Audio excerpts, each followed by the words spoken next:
Let's actually go to the mechanics of the pick this week. Vlad, why don't you start taking us through what we're going to be looking at as far as the mechanics of the pick this week? Yeah, so we try to run a balanced portfolio, and especially in a volatile market like this, you want to be kind of market neutral. You want to have a mixture of both long-term bullish picks and long-term bearish picks. So we're trying to build a mixture of equal number of bearish and bullish picks. We've recommended Visa, which is part of our premium service, where we provide one recommendation on daily basis. And Visa, in looking at the November expiration and December expiration, we are bearish on the stock. We've seen that this week alone, we have 25% of S&P will report earnings.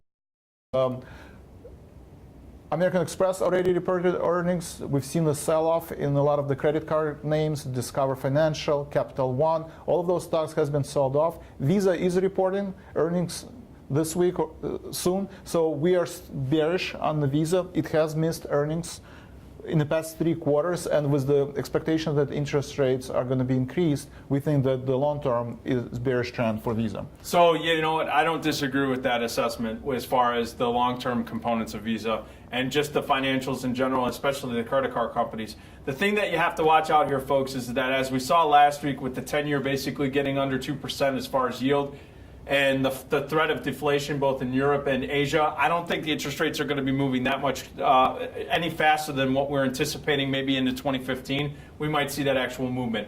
We did see technically, actually, that you pointed out in your Tradespoon in your analysis here, where you saw a technical double bottom. It's been a long-term double bottom, but basically at that 195 level is where you're starting to see support. It broke through there last week with the pullback in the S&Ps and just the general bunch in implied volatility. It's trading up right around that $206 level. I think it's an interesting play. As a matter of fact, going back to the picks, one thing that I could say for you stock traders, you have probably been stopped out. Or very close to being stopped out with your target gain loss of $25. Obviously, the gain's not there, but the loss came very close. So you want to be able to manage that, so stay disciplined, all right? Put your stops in, stay disciplined with those as far as the stock's concerned. As far as the options trade's concerned, that bearish put, the 210 puts, as a matter of fact, I could bring it up here at Trading Block. If I go in here and I go to quotes, and I'm actually going to go to options, and I'm going to bring up V. If we take a look at the, which one would you do? 200 November 210 puts, I believe. So if I go to Nov 210 puts, okay, they're trading at 750 right now, a little bit underwater as far as the recommended 1265. Right now, what I would be looking to do with the stock rebounding here, I would probably look for an opportunity, if you didn't already sell some puts against it, to potentially sell the 195 puts in November and manage it that way. Folks, if you get a big pullback in the next week or two, especially during the earnings cycle, as Vlad said, we're starting that cycle, take an opportunity to take profits, at least to recapture some of the losses by selling some premium, either volatility spikes or if you get the opportunity because of a quick drawdown. As far as the put spread, you're going to be sitting on that. You got into the put spread roughly at around 325. It's last time I checked, it was trading right around that $2.80 level. Again, manage your risk. You're going to have to sit on this through November expiration. That's another 32 days. But manage that appropriately. And always keep an eye on the key stock events here. As I scroll down, as Vlad said, watch the earnings revisions, watch the technical information that you guys put out there every week. I think it's great to keep an eye on that. That allows you to keep a pulse and be able to make some either modifications or whatnot. What are you looking at as far as the elite trade that you want to talk about this week? Yes, in our elite service, we've recommended, I believe, GILD, ticker symbol GILD, Gilead Sciences. And again, this is a part of the Russell 2000 small cap stock.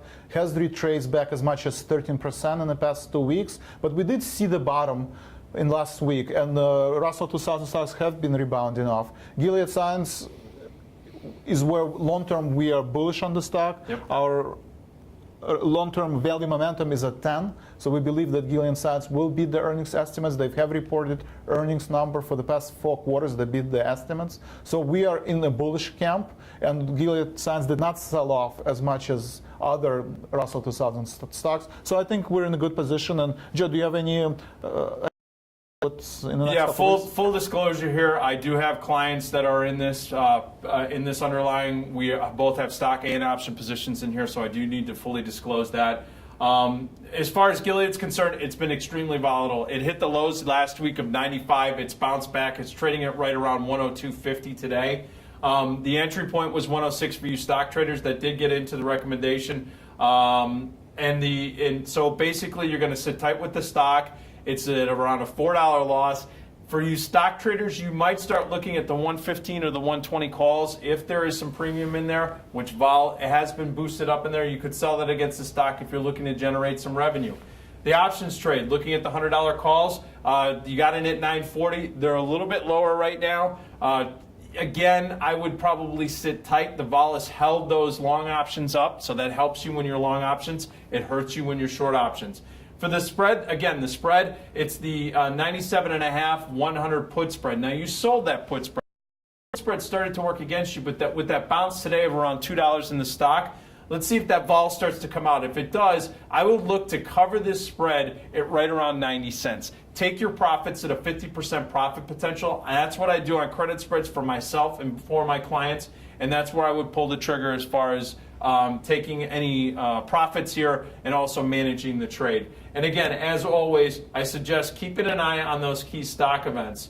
Look for things like earnings, those binary events. Vlad was talking about how it's, with the Russell 2000 bouncing here, biotechs are somewhere where a lot of people in times of uncertainty, you could see that a lot of traders and investors start to look at those higher yielding, higher beta stocks. Well, biotech is one of those areas, and if they've been beaten up, a lot of traders like to jump in and look at these particular underlyings. Yes, I would definitely look at our daily emails. If we do adjust position, it will be included in our daily email. We also would include it in our social media. So like us on Facebook and on Twitter and follow our daily recommendation. But again, with heightened volatility and S&P going up 2%, going down 2% on daily basis, you have to adjust your position. You have to take winners off the table, and if there is a losers, but you still have a long-term conviction on the stock, look at some of the repair strategies. Joe have covered a lot of repair strategies in our weekly webinars. So look at upcoming webinars, look at our training library,